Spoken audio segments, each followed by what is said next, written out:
Hello students, welcome to my YouTube channel. This is the fifth lecture of areas and perimeter and आज के lecture में discuss करेंगे triangles के बारे में और area of triangle, perimeter of triangle, ये सारी चीज़ों को आज डिस्कस करेंगे। इनके फॉर्मूला सबके देखेंगे और इनके ऊपर क्वेश्चंस प्रैक्टिस करेंगे। तो लेक्चर की स्लाइड्स आपको कहाँ से मिलेंगी? वो मिलेंगी आपको टेलीग्राम लिंक से, और टेलीग्राम का लिंक आपको मिलेगा वीडियो के डिस्क्रिप्शन में। और अगर आप चाहें तो हमें फॉलो भी कर सकते हैं इंस्टाग्राम पर, और इंस्टाग्राम हैंडल है हमारा ये। तो चलिए विदाउट वेस्टिंग एनी टाइम शुरू करते हैं आज का लेक्चर और देखते हैं क्या क्या फॉर्मूलाज हमारे पास हैं। सबसे पहले इसे क्या बोलते हैं?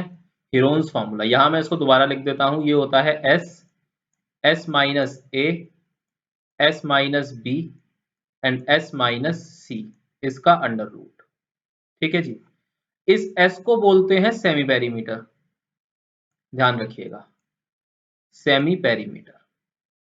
कैसे आता है ये? अगर ये एक ट्राइंगल है, इस ट्राइंगल की साइड ए बी एंड सी, तो कैसे निकल के आता है एस? पेरीमीटर क्या होता है? ए प्लस बी प्लस सी और डिवाइडेड बाय 2। एस ऐसे कैलकुलेट होता है, तीनों साइड्स का सम डिवाइडेड बाय 2। दूसरा फॉर्मूला क्या हो सकता है? Half into base into height. Half into base into height. ये कब लगेगा? राइट एंगल के केस में, राइट एंगल ट्राइंगल के केस में फॉर्मूला लगेगा। ये क्या है? ये फॉर्मूला कहता है अंडर रूट 3 ए स्क्वायर अपॉन 4। ये किसके लिए है फॉर्मूला? इक्विलेटरल ट्राइंगल के केस में। इक्विलेटरल ट्राइंगल के केस में तीनों साइड जो है आपकी इक्वल होती हैं। यहाँ पे देखिए, all the 3 sides are equal. अगर आपको ऐसा कोई ट्राइंगल है तो एक तो तरीका है, आप हीरोन्स फॉर्मूला से निकाल लो, लेकिन हीरोन्स फॉर्मूला मत लगाओ, इसको ध्यान रख लेना, रूट 3/4 ए स्क्वायर। ठीक है, रूट केवल 3 के ऊपर है।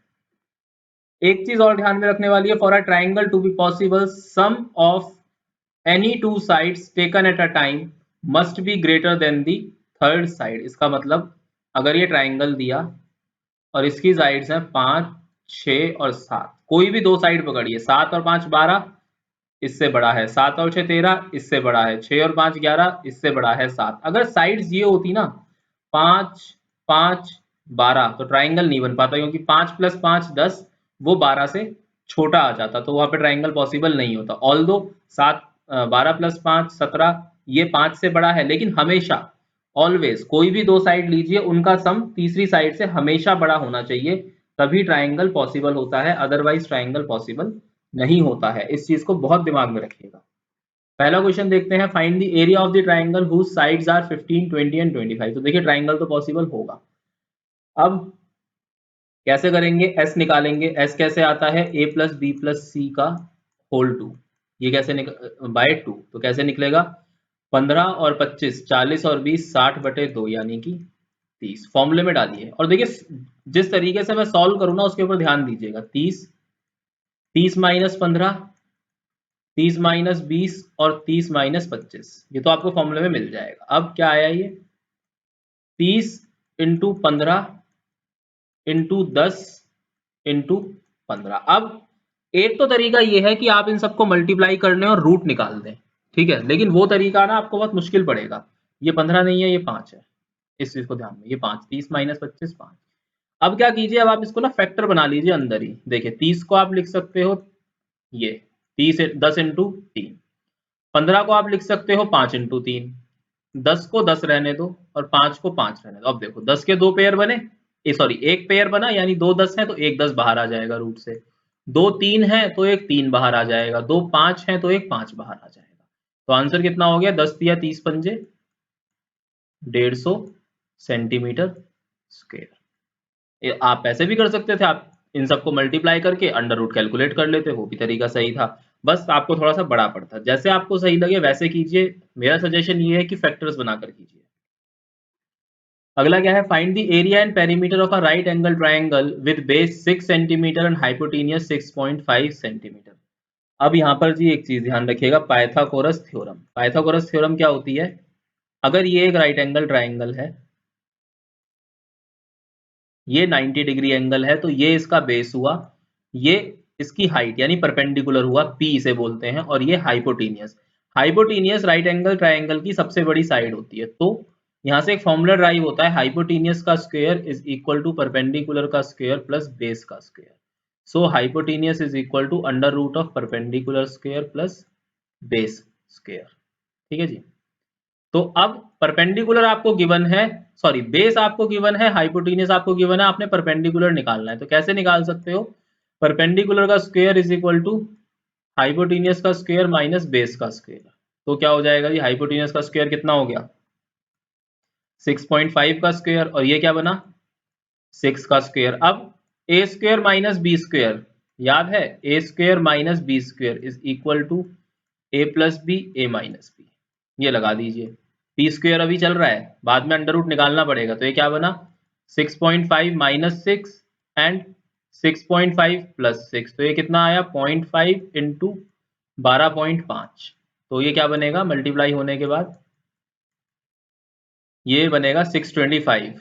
5 2 5 दूनी 10 और 2 12 का 2, हाँ सिरे 5 का 5 और 1 6। यानी क्या है? 625 अपॉन 100 लिख लीजिए, पॉइंट मत लगाइए। अब इसका अंडर रूट ले लीजिए। तो ये क्या आएगा? 625 का अंडर रूट होता है 25 और 100 का अंडर रूट होता है 10, यानी कितना आया? 2.5।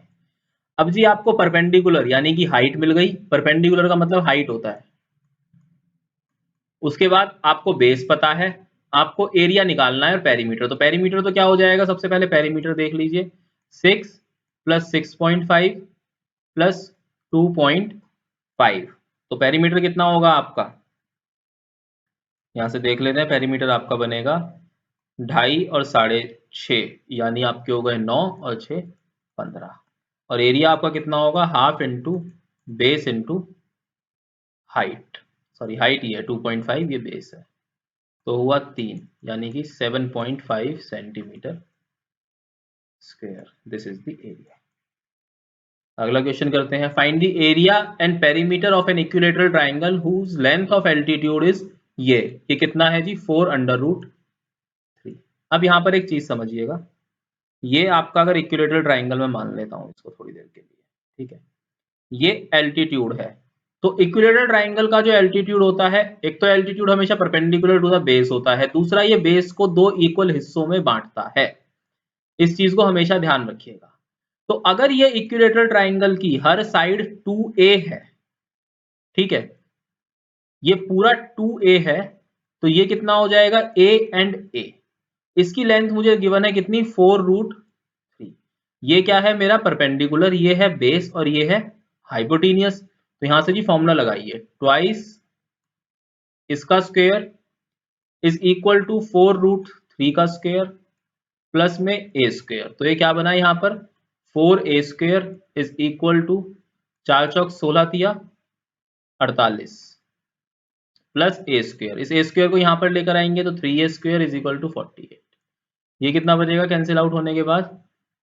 3 और ये हो गए 16। तो a की वैल्यू कितनी आई यहाँ से? 4। अंडर रूट ऑफ 16 क्या होता है?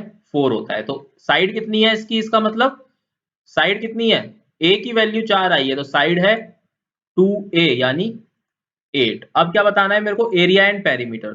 तो जी पेरीमीटर कितना हो गया? 8 plus 8 plus 8 which is equal to 24। और एरिया कितना हुआ आपका? Under root 3/4 into a square, यानी 4 इंटू 8 इंटू 8। तो 2 8 दूनी 16 रूट 3 सेंटीमीटर स्क्वायर, अज्यूमिंग कि ये एल्टीट्यूड मेरे को सेंटीमीटर में दिया हुआ था। ठीक है जी। अगला क्वेश्चन देख लेते हैं। Sides of a triangle are in the ratio 1/4 1/6 1/9। तो 1/4 1/6 1/9 ये होगा इक्वल टू 9:6:4। कैसे करा मैंने ये? इनका एलसीएम लीजिए तीनों का, जो एलसीएम आए उससे मल्टीप्लाई कर दीजिए। तो इनका एलसीएम आएगा 36, 36 इंटू 1/4 9, 36 इंटू 1/6 6, 36 इंटू 1/9 4। तो रेशो क्या है? 9:6:4। अब पेरीमीटर कितना दिया हुआ है? 171। इसका मतलब 9x plus 6x plus 4x is equal to 171। तो कितना हो? 9 और 6 15 और 4 19x इज इक्वल टू 171। ये आया कितना? 9। So x is equal to 9। तो साइड कितनी कितनी हुई इसकी? 81 54 and 36। These are the given, these are the required sides. तो पेरीमीटर आपने एरिया निकालना है। एरिया कैसे निकलेगा? इनका सम कर लीजिए। 54 और 36 कितना बनेगा आपका? 54 प्लस 36 आई गेस 90 होना चाहिए ये, प्लस 81 1 यानी 171। अब जी 171/2, यहाँ पर अंदर कितना होगा 171/2, इसका मतलब होगा ये आपका, हमें पॉइंट में लेना पड़ेगा पेरीमीटर इसका, तो पॉइंट में लेने पर क्या आएगा 2 अट्ठे 16, 1 2 पंजे 10, 2 पंजे 10, 85.5, 85.5, 85.5 माइनस 81, 85.5 माइनस 54.5 भी होगा यहाँ पे, 85.5 माइनस कितना आएगा ये 36, इसका पूरे का क्या होगा जी अंडर रूट निकलेगा। ठीक है, तो ये क्या बना 85.5, ये होगा माइनस करने के बाद आपका 4.5, ये आपका बनेगा कितना 85.5 54, यानी कितना आएगा 5 1 और 3 31.5, और ये कितना आएगा आपका यहाँ से 85.5 माइनस 36, 5 15 में से 6 गए 9 और 7 में से 3 गए तो 4, यानी 49.5। अब देखिए आप क्या कर सकते हैं, अगर सबसे पॉइंट हटाएंगे तो ये कितना बन जाएगा 10 आएगा, सबके नीचे 2 बार 10 10 10 10, यानी 4 10 आएंगे तो 2 10 आप बाहर निकाल लेंगे, इसका मतलब 1/100 सीधा सीधा बाहर आ जाएगा। अंडर रूट के अंदर क्या बचेगा फिर 855 इंटू 45 इंटू 315 इंटू 495, वही कर लीजिए, इनको ब्रेक कर लीजिए और उसके बाद कॉमन लेके निकाल लीजिए। इसका आंसर जो है आप वो निकाल के कमेंट सेक्शन में मेंशन कीजिएगा, कमेंट में मेरे को आंसर इसका लिखकर बताइएगा। तो आज के लेक्चर में इतना ही, please like share and subscribe और बेल आइकन दबा दीजिएगा ताकि आपको चैनल के सारे अपडेट्स मिल सकें। Thanks for watching this lecture, stay tuned with us.